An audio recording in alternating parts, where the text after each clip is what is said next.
We're giving folks just a couple of seconds to get in from the waiting room. Thank you so much for joining us.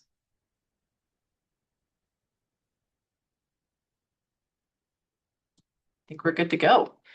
Welcome to today's briefing on gene therapy for ultra-rare and N-of-1 diseases, which is being hosted by the American Society of Gene and Cell Therapy. My name is Christina Mayer. I'm the Director of Government Affairs at ASGCT. And today we have a really expert lineup of speakers from the scientific and the patient advocacy worlds who are really at the front lines of gene therapy development. And they'll be sharing with you, their experiences and their expertise. Before we get into the briefing, a couple of housekeeping items for attendees. First of all, this briefing will be recorded and posted to ASGCT's YouTube channel soon. So if you have to duck out a few minutes early, or if you have a colleague who wasn't able to attend live, then we'll be sure to send that link around so that folks can catch up. Second, there is a Q&A button at the bottom of the screen, and we invite you to submit any questions you have for our speakers, and that can be done if you prefer anonymously. So we'll collect those questions for a roughly 15-minute panel discussion at the end of the briefing, and we look forward to hearing what you all would like to know about in this space. So with that, we can kick things off. So like I said, this is going to be our panel of speakers today. We're really looking forward to hearing from them. Before we start, though, I'm going to give just a brief kind of 101 level overview of what cell and gene therapies are, and then I will hand it off to these panelists so they can dive into how this field is really uniquely suited to address rare and ultra-rare diseases. So ASGCT is the largest scientific society in the world focused on research and education for cell and gene therapies and how they can be applied to alleviate human diseases. We have just over 7,000 members, and this is actually our 30th anniversary as a society. Our membership is broad, so it includes folks who are working at every stage of development and at every type of institution that plays a role in gene therapy research, development, and delivery. Our educational mission includes a robust patient education program that is free and available for anyone who'd like to learn more about these therapies at a lay level. So for our congressional staff friends in the audience, if you ever have a constituent who is interested in these therapies, or if you just want to learn more about them, that's available to you. And then we, of course, also have our kind of core scientific education programs where ASGCT is our members and our other folks in the field are sharing the basic discovery and clinical progress in the field, as well as our other outreach avenues. So ASGCT is the American Society of Gene and Cell Therapy. Those are related but different modalities for this field. Gene therapy is a process by which we deliver or alter genetic material in the body that generally involves a vector, which is often but not always a viral vector. So you can think of that as a kind of envelope delivering a genetic payload. Or it can be done through gene editing, which is used to directly change the sequence of the DNA in the cell. So these sort of gene therapy approaches are therapeutics that are given to a person. The kind of complementary approach is that you have cell therapies, which are made directly from human cells. So some have a genetic modification component where they're altered, often with gene editing technology, to get an extra boost to do their job. So that the CAR T cell therapies are the ones that are best known, and those treat blood cancers at the moment, although there are lots of exciting looks into the immunotherapy world as well. And then there are cell therapies that aren't genetically modified, which use a patient or donor cell and expand or maybe purify them so that they can work better in the body. For example, the tumor infiltrating lymphocytes are a good example of those. And then we also have the wide world of RNA or genetically based therapies, which are not considered traditionally true gene therapies, but they are a genetically based therapy, and they're really, really critical for these N-of-1 or ultra-rare diseases. And actually, our third speaker today, Luke Rosen, will talk about how his family took that ASO path and their kind of treatment odyssey to develop a therapy for his daughter. So the field of these gene and cell therapies has expanded rapidly. The first approved gene therapy in the US only getting approval in 2017 from the Food and Drug Administration. So we've not quite hit that 10-year anniversary of that first kind of groundbreaking approval here in the US. But looking at today, the slide does give you a sense of the globally approved therapies, and those are broken down by type. And so you can see that the gene, the cell, the RNA therapies all have significant development presence globally. And this slide comes from our quarterly gene, cell, and RNA therapy landscape report. It's 50 pages of in-depth data on the field. So the Q2 report was just released in July. So if any of our audience members are fans of a good pie chart, we will send the full report around and you can do some light bedtime reading to learn more about this field. And then I will close by just noting that the reason gene and cell therapies have such power and have the potential to really be one-time cures for diseases is that they target the pathophysiology of the disease at its root cause. So whether that's an inherited disease or if it's non-hereditary, it's often caused by change in the DNA sequence of a cell. And gene and cell therapies can address that disease directly at the root cause. And by addressing that root, not only is all of the downstream effects of the change in the DNA avoided, but because the DNA kind of carries on, it can have years, if not hopefully lifetime durability. And the impact of those therapies is both direct on a person's life and health, but also there are indirect benefits. So when we talk about medicines, and that's not just gene therapies, we often have to talk about the improved physical symptoms, and that is of course really, really crucial. But also important is that a person with a disease may not be able to pursue, their dreams and their goals in life, whether that's professionally or in their personal life and their family life. And so by addressing the root cause, you're really giving them a better opportunity to not just live, but certainly we hope an opportunity to thrive. And I think that Luke again will really talk about that in his family. So with that, I will bring up our first official presenter. That's Dr. Rebecca Ahrens-Nicklas, and she will introduce herself some more and share some of the work that she and her colleagues are doing in this space. Great. Thanks so much, Christina, and thank you all for being here today. As Christina said, my name is Becca Ahrens-Nicklas. I am a physician scientist at the Children's Hospital of Philadelphia and University of Pennsylvania. And if you want to advance my slides, you can go forward too, Christina. So today I'm going to be talking about essentially developing gene therapies for rare and ultra rare diseases. And this is something I think about a lot in both my clinical practice and my research practice. So I care for kids that are born with rare inherited disorders, many of whom, unfortunately, right now have no great therapeutic options available to them. And this is a challenge we hear about a lot. So more than 30 million Americans are living with a rare disease. That's 1 in 10. And while individually, many of you probably have not heard the names of most of the diseases that my patients have, in reality, a lot of your neighbors are suffering from this type of illness. Unfortunately, 90% of rare diseases have no FDA-approved treatment. Most rare diseases have a genetic component, and those that are primarily genetic often present in childhood. So this is really oftentimes starts in the pediatric timeframe. And unfortunately, there's often a really long lag between the onset of symptoms in our patients and when families finally get an answer. The diagnostic delay, or so we call it, is around on average 5 years. It varies a lot from diagnosis to diagnosis, but that's a really long time for a family to go without answers to what's wrong with their child. And as was highlighted before, obviously we're talking about gene therapy today, but there's a real opportunity here, and it has changed even in the 15 years I've been practicing in this field of medicine, where things have changed drastically. We really are at a time where gene therapy is becoming an actual opportunity for many of the patients that I take care of. And what's so exciting is, as was mentioned, gene therapy really targets the root cause of the disease. There's a number of different ways you can do this, but fundamentally, the idea here is to take a faulty gene or a gene that is not working the way you would hope it would and correct it in some way. For most forms of gene therapy, the idea would be that this would be a one-time treatment, addressing the underlying root cause, not just the symptoms. And we've seen in our patients that this can transform lives and reduce lifelong burden. I've had the pleasure of taking care of a number of the patients that have been able to benefit from those approved therapies that were highlighted in the introductory remarks.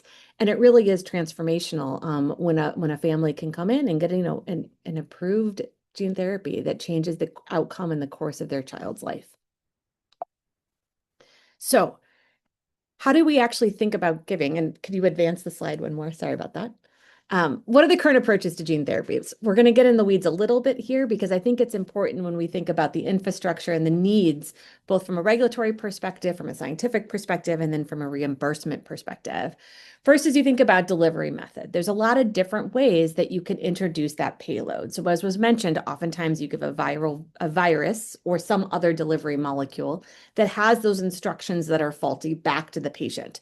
And you can give it into the blood, you can give it directly into the brain, you can give it into cells and put the cells back in the patient's body. And as was mentioned, there's a variety of different ways of delivering those transgenes or that payload. So you can give a virus where you essentially take out the parts of the virus that are thought to make you sick and put in the gene that is missing in your patient. You could also think about non-viral approaches, things like lipid nanoparticles, which are essentially fat droplets that can deliver a payload or a cargo. Can you advance, please? And then you think about what is actually happening in the patient's cells. There's a couple of different tools, and this is not exhaustive of all tools that are being developed, but the two big classes of tools that are widely being considered are gene replacement, where you actually give a copy of that gene back. And this is just highlighting some of the approved therapies that are examples in the US, at least, of gene replacement. And then the sort of next generation or a new alternative to gene replacement is gene editing, where you actually go in and you either disrupt a gene or you correct a gene by directly changing the gene in the patient's body. Both of these are very important. They have different roles. They might be able to target different types of diseases, and both are being quickly advanced in the private industry space and in the research space. Next slide, please. So I want to highlight and go through a couple case examples of places where federally funded programs and public-private partnerships have been essential in forging new paths, not just for patients, but also for spurring our industry partners to have opportunities to advance things in the commercial setting. These are two programs that I've been lucky enough to be able to benefit from and be a part of that I just wanted to highlight because I think it really shows what is happening in our country and how exciting of a time it is. So the first is the Somatic Cell Genome Editing Program. This is a common fund program of the National Institutes of Health. It's been a multi-phase approach.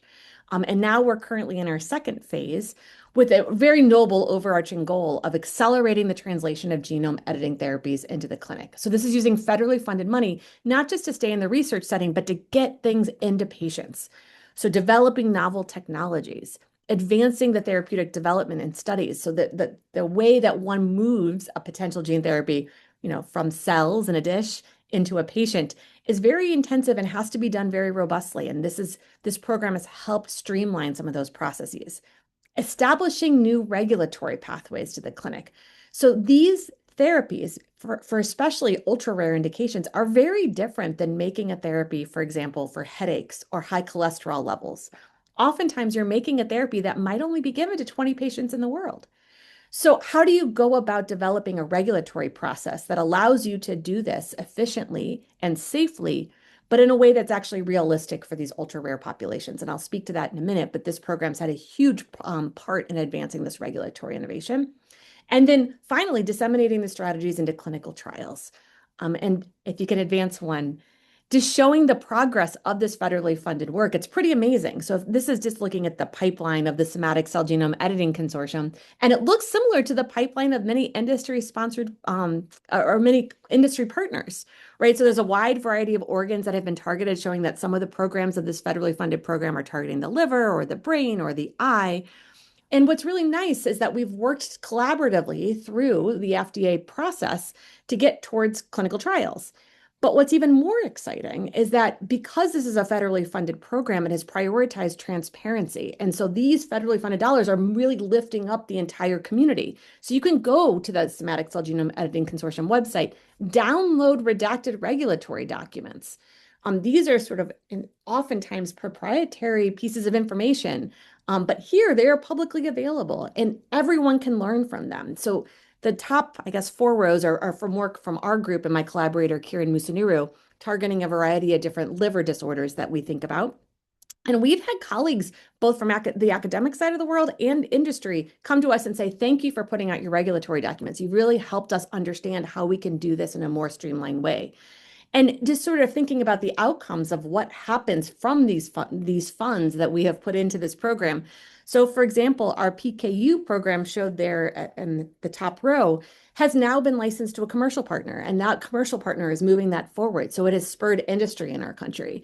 But some of our more rare diagnoses, so the urea cycle disorders, including some of the work that we had around the first in vivo personalized gene editing in an infant last year, I guess almost 2 years ago now, that work is being continued on the academic side with the hope that someday maybe an industry partner or a new novel regulatory path will allow that to move forward. So this has spurred a ton of activity in the gene editing space. So it's been a very successful NIH program. Next slide, please. And this is just showing you a second program that I know Steve Gray, who's on the call, and I are both also involved in, which is a public-private partnership through the Foundation for the NIH, something called the Accelerating Medicine Partnership Bespoke Gene Therapy Consortium. And this has been a very unique public-private partnership designed really to advance AAV-based or viral vector-based gene therapy for ultra-rare diseases. And if you just take a look at the list of partners, it's been a really unique and exciting program to work in because we've brought together a lot of different stakeholders around the table to talk about how one develops gene therapy for ultra-rare diseases and moves them forward efficiently and in a way that meets the interests of the patients, first and foremost, meets the interests of the scientific community, but also meets the interest of our industry colleagues. And that's a huge need in our space because in the ultra rare space, there's not a ton of financial incentive, as you'll hear about more through the subsequent talks, to advance these into approved programs. So for the program that I work on in this consortium, multiple sulfatase deficiency, which was also spearheaded by Steve Gray, who will speak in a few minutes.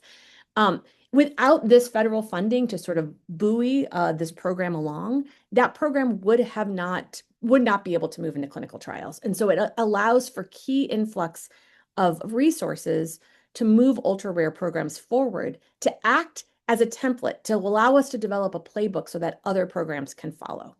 Next slide, please. But it's not just about getting into clinical trials. We also have to move towards approval, and we've been very happy to partner with the Food and Drug Administration to think about ways of innovating in the regulatory space because we have to break down barriers for our rare disease populations. And so these are just showing highlights from the past year of a number of new announcements from the FDA that have helped. It's not enough quite yet. We still have a ton of work to do collectively, but it's a huge step forward, and it has been great working with our regulatory colleagues on this. Next step, or next slide, please. And so I just want to close by saying, why does this matter? And I have two images up here.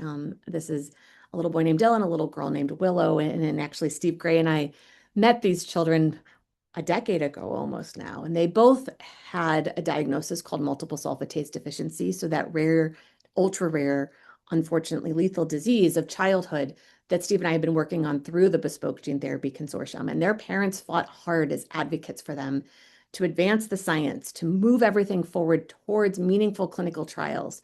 Unfortunately, it was too late for both Dylan and Willow, but their legacy lives on because through the BGTC, the Bespoke Gene Therapy Consortium, we've been able to move forward and are very close to launching a first-in-human clinical trial of the work that Steve has pioneered. And so this matters. It matters that we work together, both from federally funded work, academics working together, and then with our industry partners. And I see that Sadek has come on camera, and he's in a great example of how our colleagues in our industry partners are essential to advancing this work forward. And so I will pass it off to Sadek. Great. Thank you so much, Becca. Thank you for the kind words and really wonderful introduction. My name is Sadek Qasim. I'm Chief Technology Officer of Danaher. Danaher is a global life science and diagnostic company. We essentially, the way to think of us is we provide the picks and shovels for developing a lot of the innovative therapies that Becca talked about to both academics, industry, biotech, and nonprofit groups. And we're proud members of the BGTC, among other public-private consortia. Today, I want to talk to you about one of the challenges in scaling up these therapies, which relates to manufacturing. But first, I want to give you a high-level overview of the opportunity at stake here. Next slide, please, Christina. So this slide has a bit of animation, but I'll walk you through it. It all starts with the federally funded Human Genome Project, which when it was launched over 20 years ago, it cost over $1 billion and roughly 20 years to sequence a single human genome. This blue line, next slide, Christina, or the animation. This blue line shows you that over the last 20 some years now, the price of genetic sequencing has dropped from the $1 billion price point to the 10 million to now it's about $200 to sequence a human genome. This has led to the trend that we see in the orange line. Next, please, Christina, which is because with more available and cost-effective genetic sequencing, we're now in a position to identify more genetic disorders along the lines of what Becca talked about. Many of these affect maybe a handful of individuals, but collectively, as Becca mentioned, they collectively affect hundreds of millions of people worldwide. Now, the opportunity or the problem statement is represented in the red line. Next, please, Christina. Which, although the our understanding of the biology of these genetic disorders is increasing, therapeutic development lags significantly behind. Next, please, Christina. And the opportunity here is significant, hundreds of millions of people. But really another way to think of it is although these rare disorders individually affect maybe a handful of individuals, the foundation that we establish in terms of how we treat and how we operationalize and industrialize these therapies has implications for all disorders potentially in the future in terms of treating things as prevalent as cardiovascular disease, dementia, and other disorders. Next slide, please. So what is causing this lag? Well, to understand the lag in development, we need to zoom out and understand the challenge or how unusual these therapies are relative to traditional medicines.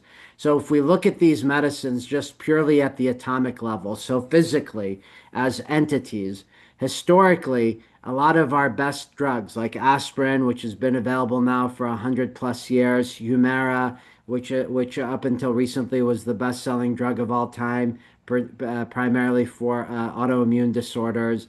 At a biophysical and chemical level, these are relatively simple drug products to manufacture. They're on the order of 20 atoms to 20,000 atoms. When we go to more advanced therapeutic modalities like viral vector gene therapy, like cell therapy, we're talking about orders of magnitude of complexity.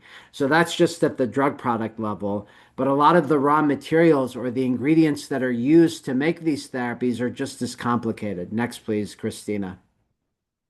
Where things like guide RNA, which is that sequence that enables the therapeutic gene editing payload to hone to the specific area within the genome, or the plasmid DNA, which is the raw ingredient that helps us to make viral vector and everything associated with the therapies that were discussed by Becca, all the way to the actual cell. These starting materials are orders of magnitude even more complicated than drug products like aspirin and Humira. So it's really no surprise that we have this type of a quote from a leading executive within industry. Next, please, Christina, who I think summarizes the challenge as the hard part is creating a sufficient chemistry and manufacturing control and manufacturing package to get these to market.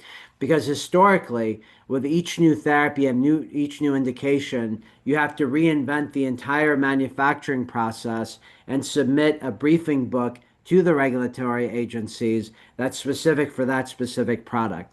But if you're only manufacturing drug product for 10 or 20 or 30 individuals, the economics don't weigh in the favor of the developers, although the risk benefit oftentimes will weigh in favor of intervention. So how can we potentially solve this? Well, it's going to take partnership between academia and industry.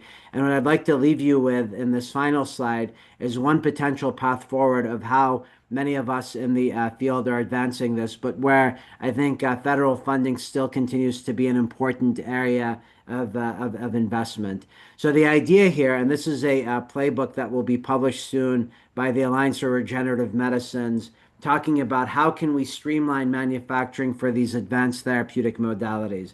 This playbook has been put together in collaboration between academia, industry, drug developers, nonprofit agencies. And what we propose to advancing the field forward is a more streamlined way towards manufacturing. So the way to think of it, and I'll walk you through each of these iterations, is when you're initially starting out a program for a class of genetic disorders, each of which is only different by maybe a single base pair or a single mutation, but they're all within the same grouping of disorders. Like an area that Becca is working on is urea cycle disorders, but there are hundreds of mutations under that umbrella of urea cycle disorders. For the first therapy that you take to the clinic, you establish a manufacturing platform that's inclusive of the full package that's typically associated with manufacturing things like aspirin, Tylenol, or Humira. But with each subsequent product, which is specific for a new mutation, you don't have to reinvent the wheel. Rather, you leverage the prior knowledge to accelerate and streamline and reduce the cost for developing the subsequent therapy. And as you treat more patients and you gain more knowledge and you understand the attributes that are important for maintaining safety and efficacy, then you reduce the overall package, streamline it, so that when you get to the third iteration of the manufacturing package, it becomes even more streamlined, more cost effective. So this is one solution that we believe will advance the field forward.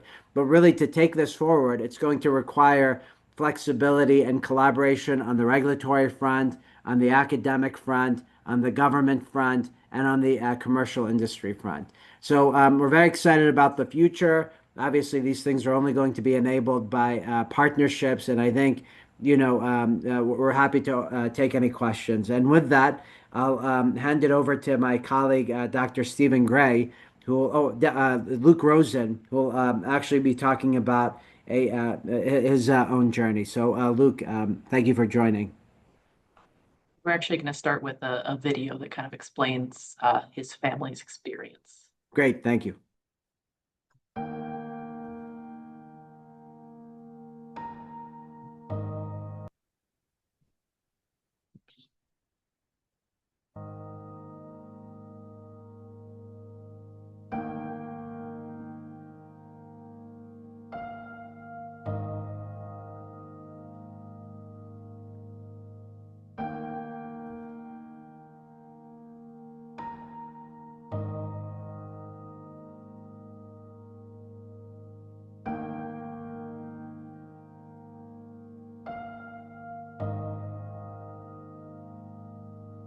Every bold and real scientific endeavor in the history of the world starts with an N-of-1. That bold endeavor is starting with Susanna and Loram and this fleet of people who have come around to power this thing to work for Susanna and other kids. Susanna was 18 months when we started realizing that something was needed to be addressed. She was in the bath, and instead of actually kicking her little legs, Miss Susanna picked her legs up by the knee herself and kind of made herself do a little kick. Part of me was like, does she think that's what it's supposed to be? Or is this the only way that she can? And we were worried. We were worried. Susanna started treatment with her ASO that was designed specifically for her in November of 2022. That would be so incredible if things were less severe for Susanna and she could participate in things that she can't, and if all of a sudden those feet that are in horrific pain aren't in that much pain, and she was smiling instead of crying all the time. Susanna has always loved the water. Susanna had developed this, I call it the mermaid, where she wasn't able to kick her legs independently. And then I had this moment of having a new present, a new what is here that filled me with hope. And that was seeing Susanna swimming and kicking her legs. In sync. And like kicking back and forth. Doing it. Really getting her legs going up and down and splashing through the water and making her way from one end of the pool to the other. And it was just... It was no longer therapy in the pool. It was a little girl swimming. It was a little girl swimming. I think we have been really lucky and able to see some ways that there were things we thought that maybe we had lost, or skills that she had that were slipping away, that we feel like maybe she's gotten her grasp back on. But I had never seen her kick before. I had never seen that before, and that was a new thing.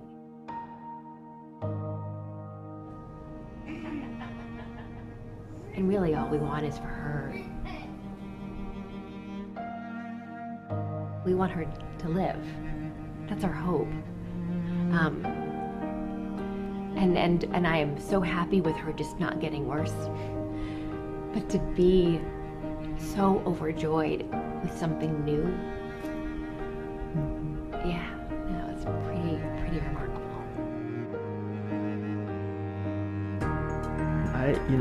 And this is a hard thought to think of, but imagine if we got this therapy when she was 2.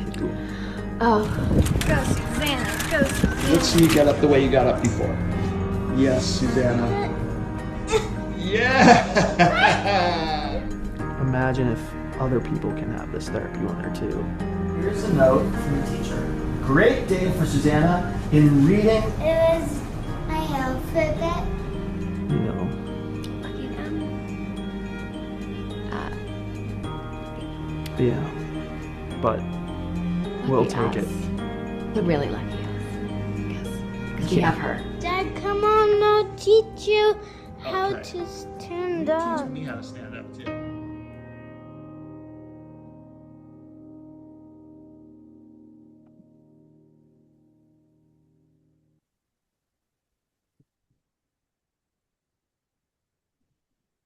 Hi, thank you all for watching that. My name's Luke Rosen, and I'm Susanna's dad.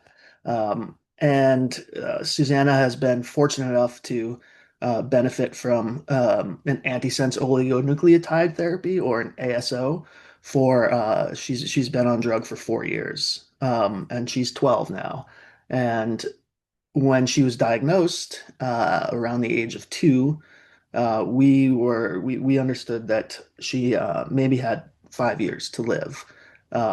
There was a 5-year sort of therapeutic window where we had to find something, and uh, we were scrambling. We were doing everything we could. We were fortunate enough to meet and to work with incredible physicians, scientists, innovators. But the most incredible thing was when we were able to build a community. We didn't know anybody. Susanna was ground zero when she was diagnosed with KIF1A associated neurological disorder.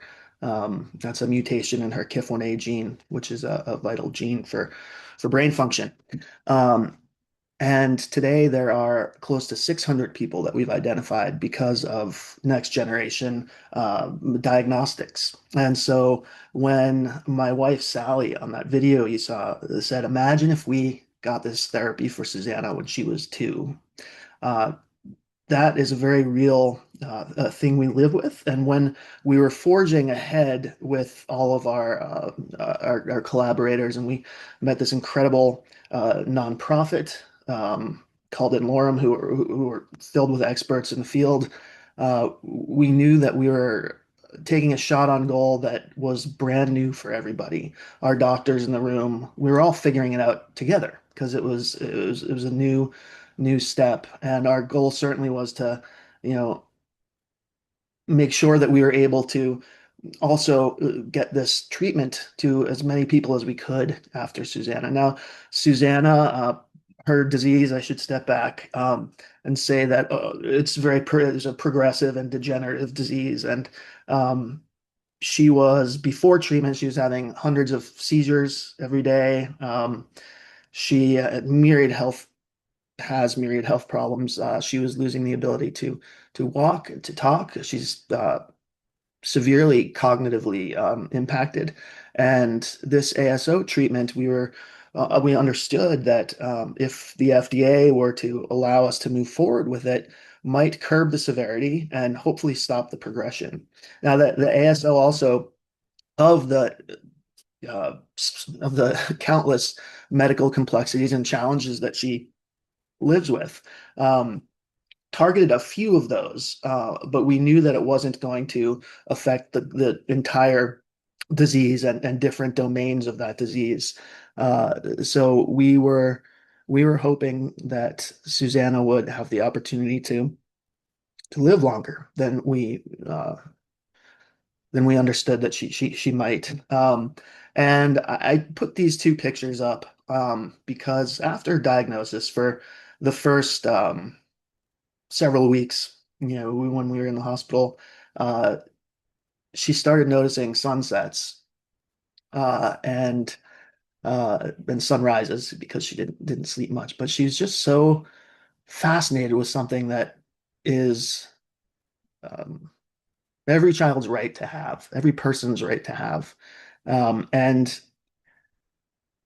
she is losing the ability to see today. The ASO, the next generation therapeutic that she got, is incredible because she's stopped having so many seizures. She has a peripheral neuropathy that causes horrific pain, where she would be crying. She would wake up in the middle of the night and say, "My feet are on fire." In her own way, she would say that. And this ASO has stopped that from happening. So that it's stopped pain. And many people in here know to see your kid in pain is just heart wrenching. Um, and on the left side, when Susanna's in the hospital, seeing sunsets and understanding this, in the back of our head, my wife and I, we were thinking, well, she's going to lose the ability to see soon. We know that. And that is a very difficult, obviously, thing to give a child the ability to see, to walk, but to see really was something that resonated because how can you give somebody that ability and then take it away from her? And this ASO allowed her to enjoy life a little bit longer than and is longer than we thought. She also she loves the water, as you saw in the video, and now she's non-ambulatory right now. Susanna doesn't walk anymore, but her seizures have subsided in many ways. She has moments of catatonia every day, but we learned to live with that, and she is really rapidly losing her vision. So sometimes we just truck her out to the beach so she can see the ocean because we're not sure how long she'll be able to see things like sunsets and oceans. But she can still feel things. So we pick up the sand and put the sand on her feet so she can feel what sand feels like under somebody's feet. And I think that if I were to have one wish or one sort of call to action, it really would be earlier diagnostics and earlier treatment because I can't imagine how many more sunsets and oceans Susanna would have seen if she was um, diagnosed and treated earlier. And we're so thankful that other kids in our community are being treated earlier, but that requires a really it's a heavy lift, and we need as many people's shoulders behind it because these are things that every kid has the right to live with. But first of all, before you can experience sand and sunsets, you have to live. And Susanna's now 12, and she's surpassed that 5 year window thanks to this next generation therapeutic, this ASO. She gets it every 3 or 4 months, and it's an intrathecal lumbar injection, which is not a painless thing for her. She has a lumbar puncture and injection every couple of months, but it's worth every milliliter of drug that goes into her. And we are, if there was, we're so fortunate. The FDA has been so nimble with us and really understands that, when you have a nonprofit and serious, fierce advocates working with FDA, they understand how, as long as there's a strong safety profile, people understand how we have to get these drugs to people because, kids are dying, people are dying, and our goal is to make sure that not only Susanna but the entire community is able to access these drugs, and we're working hard to make that happen. And in the interim, we're going to make sure that our girl sees mountains and oceans and sunsets before she completely loses her vision. And that's where we are now, and everything changes, and we're so very hopeful and so very thankful to all of the people in our lives, and that's including everyone here. So thanks, Kate. Thanks, Caitlin, Christina, and thank you very much for giving us the opportunity, all of you. Thank you so much for sharing your story. How it impacts the people on the ground, the patients, the Susannas of the world is the most critical piece. She's certainly a pioneer, as are all of you. So thank you very much. Thanks, Christina. Thank you. Dr. Gray, I'll let you wrap it up and kind of bring it all together. All right, I'll do my best here. So I'm Stephen Gray. I'm a professor in pediatrics at UT Southwestern Medical Center in Dallas. I'm also on the board of directors for the American Society of Gene and Cell Therapy. And if you advance the next slide. So I think, talking after Luke and the story of Susanna, I think we can appreciate that there's a lot of patients out there that deserve a better future.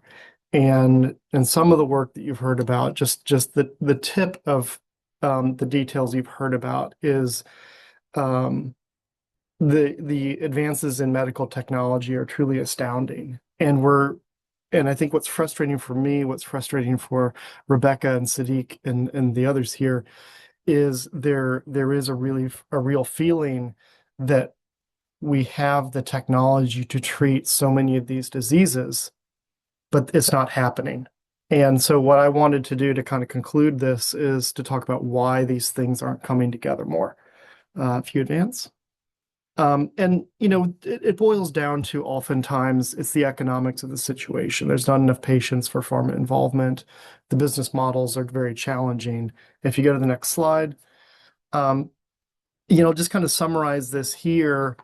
For lack of a better word, to put the economics of rare disease gene therapy and the way, and I'm involved with this. I work on drug development for dozens of different diseases. There's, about a third of those are in clinical trials now. And you kind of have this situation where we're utilizing platform types of technologies. They can be applied if you develop a gene therapy treatment for one disease, then you can use that same approach to develop a gene therapy treatment for potentially hundreds of other diseases. And so when you're leveraging, a platform like that, then you can apply it in the laboratory to develop a treatment, develop a lead candidate very quickly. And I'll just throw out, for about $1 million. And then you could move it into initial human testing. You can do all of the things that the FDA wants to see in terms of gathering safety data, manufacturing data, getting it through an early phase clinical trial, and maybe that is an order of magnitude higher, about $10 million. And so there's lots of instances where private foundations, government grants, philanthropy, these can fund some of these initial efforts to develop these exciting therapies for individual disorders. But then that's where things kind of break down. And where typically we're looking to see commercial partners stepping in here and going from this initial human testing and promising data to taking it to a commercial drug, because really at the stage when there's a commercial drug, this is when all patients would have access to this, and pharma will typically quote a cost of about $2 billion to take things all the way through to be a commercial drug. I think because we are leveraging platform technologies, economies of scale, this could be done a lot cheaper. But for a lot of these, rare diseases, even $100 million is an insurmountable barrier. And so if you go to the next slide, I want to illustrate this a little bit, where, we have this path of, we have patients on one side, we have treatments, and patients getting better on the other side. It's going through this path of doing the preclinical studies, the drug development, the initial clinical trial, the pivotal clinical trials, and then improved treatment. And this can happen fairly quickly if the resources are in place with some of these platform, gene and cell therapies. If you do the next animation, and as I said, usually it's, private foundations, government philanthropy on one side, commercial partners. And what happens, what's happening is the commercial partners aren't really showing up. And, this isn't a talk about evil industry or things like that. It's just that the incentives are unbalanced. If you do the next animation, it's really a matter of cost and risk on one side of the balance and reimbursement on the other side. And it's just a question of having the right incentives in place. If the cost and the risk is too high and the reimbursement is too low, then there's no business model. There's no sense for those dollars to get put in place to move something to an approved treatment. But this can be solved either or both. You can either put the incentives in place on the reimbursement side, or we can bring in technologies, innovations, new regulatory pathways, precedents to de-risk things and to lower the costs, and to hopefully get these two things to balance out. So if we go to the next slide, I've just sort of summarized this here. Just in terms of, an overview of strategies to decrease the cost, decrease the risk for rare diseases. So one thing is technology improvements are being made, and this is happening. Technology improvements are happening to drive down cost. This is on the side of manufacturing improvements, better gene delivery technology. This is lowering doses. It's making it cheaper to manufacture these therapies. One of the really important things is around streamlined regulatory paths and flexibility for rare diseases. Whenever, if the drug development can happen faster, then it happens a lot cheaper. And the FDA, I think, has been making a lot of efforts to try to put this in place. I think they've been very sympathetic to the plights of these patients and to the challenges around rare diseases. But, there's a lot of room for improvement here. And then, every time a gene therapy product gets approved, then it spurs the development for additional products. Because again, these are viewed as sort of platform technologies. If one technology goes through and gets approved, it blazes a trail, and then it de-risks things coming after it, because they can see a path that they can follow to get to approval. And then, there are some safety concerns that have been associated with gene and cell therapy products.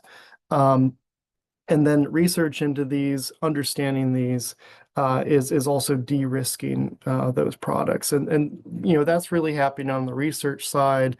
NIH is funding this, industry is investigating.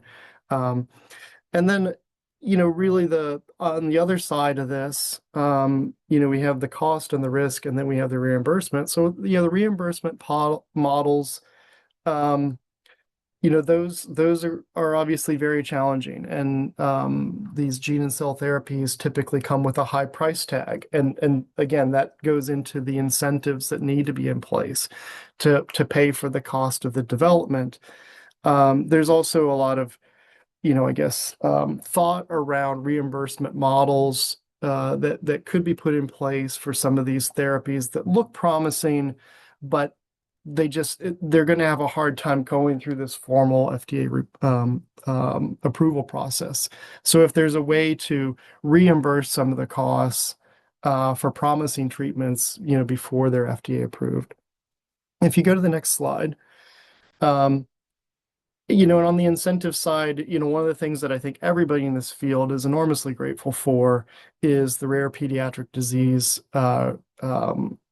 program and this priority review voucher. So this, often called a PRV. So this is a program that's put in place to incentivize the development of rare diseases. It's something where if a developer approves a a rare disease product, then they will receive one of these priority review vouchers from the FDA. These are transferable. And so if somebody uses one of these vouchers, then what it does is it doesn't cost anything, but it allows the FDA to review their product their next product faster, and these are transferable. So there's become a marketplace for these PRVs where you could have a rare disease drug developer that develops a drug, and then they could sell that voucher on an open market to another developer that could use it for even a non-rare disease drug. And so these PRVs have historically sold for around $100 million, but recently they're actually selling for much more than that. So this provides a sort of instant way that a rare disease drug developer can reimburse costs of developing the drug. And so I'm going to finish off here really quickly with some things that ASGCT is doing. And this is around this notion of there's a lot of things that are moving into clinical trials or showing promise in clinical trials through philanthropy, academic medical center research, NIH-funded research, and they're getting stuck. And so ASGCT stepped in to partner with the Orphan Therapeutics Accelerator to create this cell and gene therapy exchange. Best way to think about this is like a clearinghouse where these assets that are basically having a hard time finding a commercial partner to take it through and finish the drug development. If you go to the next slide, this is an AI-based platform that basically takes in these different assets, these different disease treatments, and collects all of the information, all the data around these products in one place, what stage they are in development, what risk profile, what efficacy is available, and it rates them. And it's this AI, sort of complex AI curation that happens with human input to essentially rate these assets and make it where investors or drug developers can come into this exchange and quickly review these assets. It's doing the homework for them, this business development kind of homework for them ahead of time, where they can quickly browse all these different assets and hopefully play matchmaker to line these things up with the right developer. So with that, I want to make sure that there's some time for questions, so I'll stop here, and I appreciate everybody listening. Thank you so much. And yeah, we'll go ahead and bring all of our speakers back on camera, do our favorite little Brady Bunch view for some Q&A. So one question I had, Becca, or anybody else who's familiar or involved in this, there was recently an exciting announcement that ARPA-H, the Advanced Research Projects Agency for Health, has given out a $160 million, if I remember correctly, grant through what's called the Thrive program. And Becca, your group was one of the folks who are receiving a portion of that funding. Can you kind of talk about, number one, that project, and number two, again, how that kind of broader federally funded research plays into and supports the infrastructure that you all need to make these incredible therapies? Yeah, we're incredibly grateful to receive one of these awards to be able to advance some of our work. And I think it highlights the need for federally funded dollars to sort of act as a catalyst, especially for therapies that are targeting rare and ultra rare diseases. And it will help us advance into the clinic. So part of the requirement of this grant mechanism or this award mechanism was to get into clinical trials, I think by year 3 of the award. So this really will advance a number of programs into first-in-human clinical trials. But I think even a larger part of its lasting legacy, I hope, will be essentially paving the way for others to form a roadmap for how one advances in how one deploys editing therapies in the clinic. So we will make all of our regulatory interactions public again, because this is federally funded work. And that will not only benefit academic investigators like myself, but our industry partners also. It will essentially help level the playing field, but also provide insights into how we can work together to come up with unique solutions to tackling the ultra rare drug development process, which, as we said, is very different than traditional drug development. So we hope, stay tuned, watch this space. I think exciting things will happen. If I might add something to that, is that okay? Sorry. The our community, the patient community, is so excited about this. All of the collaborators that we've been working with, and we, our hope is that it'll yield, more immediate treatment. But also, it's important to note that uh, I know there are over 10 or 15 patients and parents like us who wrote letters of recommendations for different clinical and academic folks who are involved in that. So keep us involved. Our shoulders are 100% behind you on this. So thank you. Do that. I also would, I guess, it's not really a question, it's a note. So on, Stephen talked about the PRV program. We were excited to see that the House passed Ag FDA bill would make that program permanent. So obviously that there are broader funding discussions, but certainly that piece of it, we'd be really excited to have that be permanent rather than having to reauthorize every 5 years. So I know we're down to the last 5 minutes or so. So I guess the question I would put to each of you is, from your perspective, we talked about the challenges and we talked about some of the, exciting opportunities, but what does success look like over the next, 5 to 10 years for families impacted by ultra rare diseases, for your development programs, for the broader gene therapy field? And what, do we need to keep in mind for that?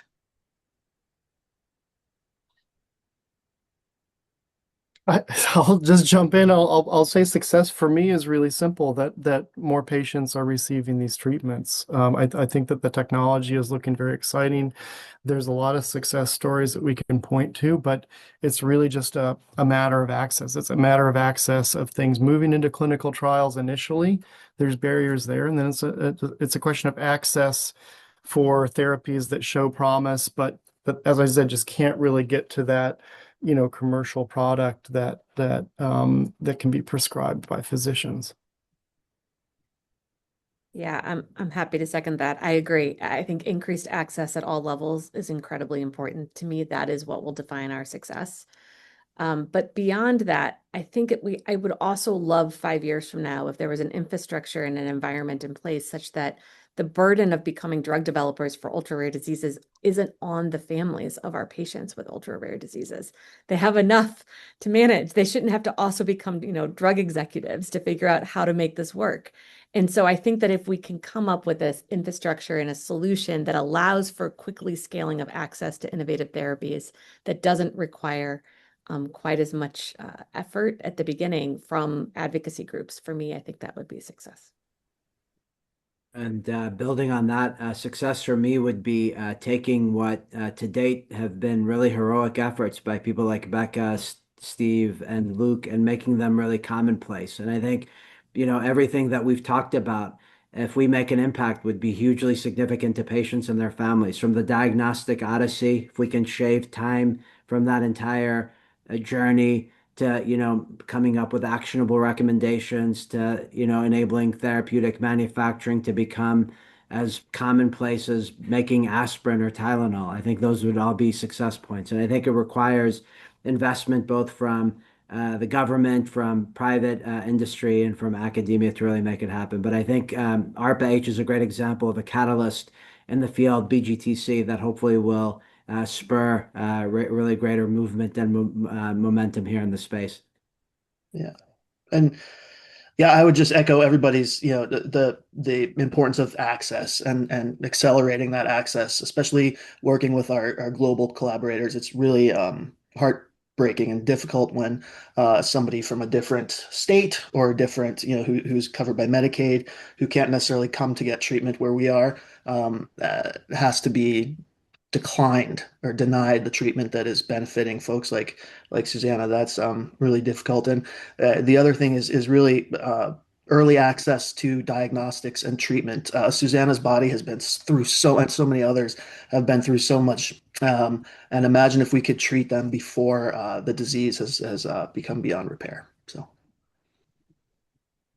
Well, thank you all so much. I know that there are other questions, I'm sure percolating in the audience's mind.